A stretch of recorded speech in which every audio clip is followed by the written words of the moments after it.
4 मई को आए चुनावी नतीजों में आधी आबादी की ताकत सबसे आगे खड़ी नजर आई और यही वो कड़ी है जो इन सभी कहानियों को जोड़ेगी जो हम आपको सुनाने जा रहे हैं। इस बार 5 राज्यों के चुनाव ने ऐसी तस्वीर दिखाई जो सिर्फ राजनीति नहीं बल्कि जिंदगी की असली हकीकत बयां करती है। एक तरफ ममता बनर्जी जैसी दिग्गज नेता जो 3 बार से सत्ता में काबिज थीं लेकिन इस बार हार गईं और सत्ता से बाहर का रास्ता देखना पड़ा, यानी राजनीति में कुछ भी फिक्स नहीं है। दूसरी ओर महाराष्ट्र की डिप्टी सीएम सुनेत्रा अजीत पवार ने बारामती में उपचुनाव नतीजों में कैसे रिकॉर्ड तोड़ जीत हासिल कर सबको चौंका दिया, वो भी अपने आप में अद्भुत है और ये बताता है कि जनता का भरोसा साथ हो तो इतिहास रचा जा सकता है। और सबसे दिल छू लेने वाली तीसरी कहानी है उस महिला की जो कभी दूसरों के घरों में बर्तन मांजकर 2,500 रुपए कमा लेती थी, वो कैसे आज विधायक बन गई। ये सिर्फ उसकी जीत नहीं बल्कि हर उस महिला की जीत है जो हालात से लड़ रही है। वहीं चौथी और एक मार्मिक कहानी आरजी कर रेप पीड़िता की मां रत्ना देवनाथ की है। कैसे उसने अपनी जीत से ये साबित कर दिया कि दर्द कितना भी गहरा हो, हिम्मत उससे कहीं ज़्यादा मजबूत होती है। तो चलिए अब आपको एक एक कर रूबरू कराते हैं इन 4 कहानियों से, जहां कहीं सत्ता का घमंड टूटा, कहीं रिकॉर्ड बना और कहीं आम औरतों ने अपने हौसले से इतिहास लिख दिया।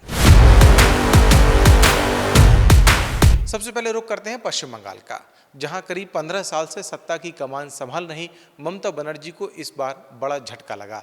चुनावी मैदान में बीजेपी के शुभेंदु अधिकारी ने भवानीपुर सीट से उन्हें 15,105 वोटों से हराकर सियासत की तस्वीर ही बदल दी। यही नहीं, बीजेपी ने पूरे राज्य में प्रचंड प्रदर्शन करते हुए 206 सीटों पर कब्जा जमाया और पहली बार बंगाल की सत्ता तक पहुंचने का रास्ता साफ कर लिया।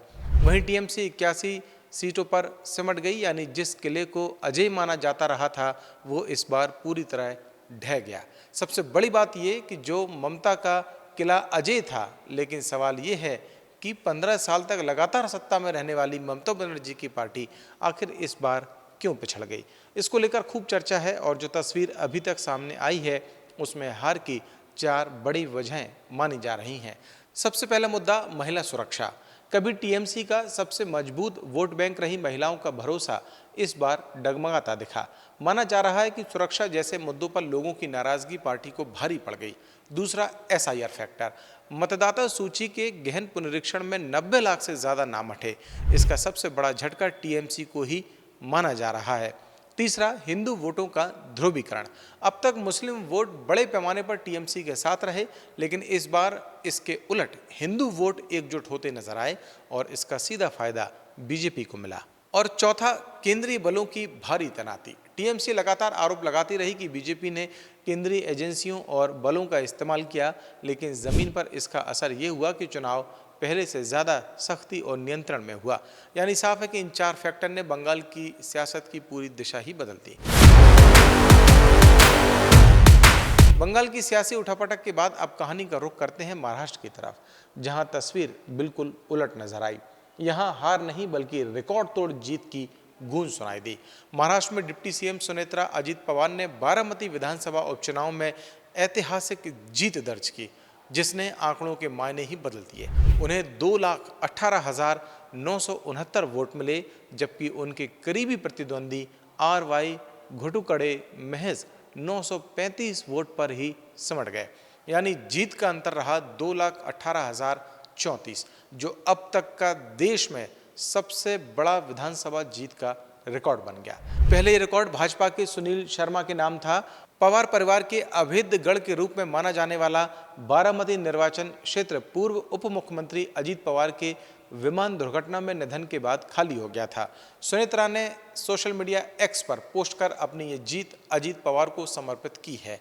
और जब हम बारामती जैसी रिकॉर्ड तोड़ जीत देख रहे थे तो उसी समय चुनावी मौसम में आई एक और कहानी ने दिल छू लिया, जो किसी बड़े नेता की नहीं बल्कि आम जिंदगी से निकली एक साधारण महिला की कहानी है।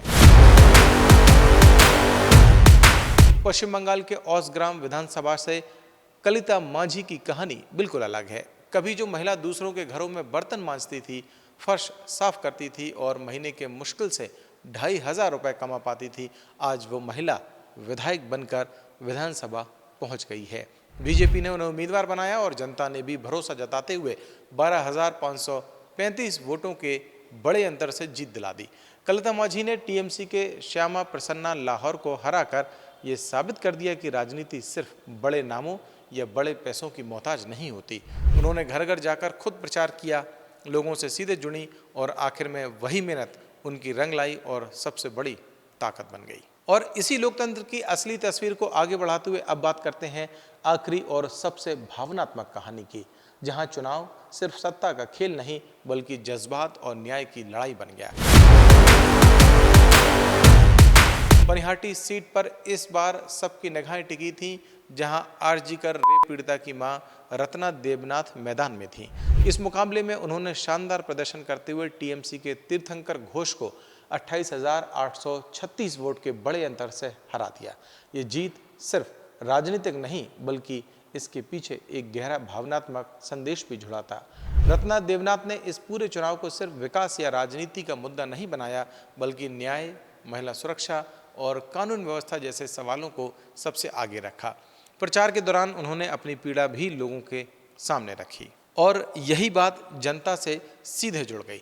नतीजे आने के बाद उन्होंने लोगों का धन्यवाद करते हुए साफ कहा कि ये जीत सिर्फ उनकी नहीं बल्कि हर उस आवाज़ की है जो न्याय और सुरक्षा की मांग करती है। साथ ही उन्होंने भरोसा दिलाया कि वो अपने क्षेत्र के विकास और लोगों की सुरक्षा के लिए पूरी ईमानदारी से काम करेंगे। इन चारों कहानियों को देखें तो साफ समझ आता है कि इस बार के चुनाव सिर्फ सीटों और आंकड़ों का खेल नहीं थे बल्कि सोच, संघर्ष और भरोसे का बड़ा इम्तिहान थे। कहीं सत्ता का लंबा किला ढह गया, कहीं उसी सियासत में रिकॉर्ड बन गया, कहीं एक आम महिला ने अपनी मेहनत से इतिहास लिख दिया और कहीं दर्द को ताकत बनाकर इंसाफ की आवाज़ बुलंद हुई। अगर हमारी स्टोरी आपको पसंद आई हो तो कमेंट सेक्शन में आके अपनी राय हमें ज़रूर बताएं और अगर अभी तक आपने द प्रेस हिंदी को लाइक और सब्सक्राइब नहीं किया है तो अभी करें और मुझे दें इजाज़त। नमस्कार।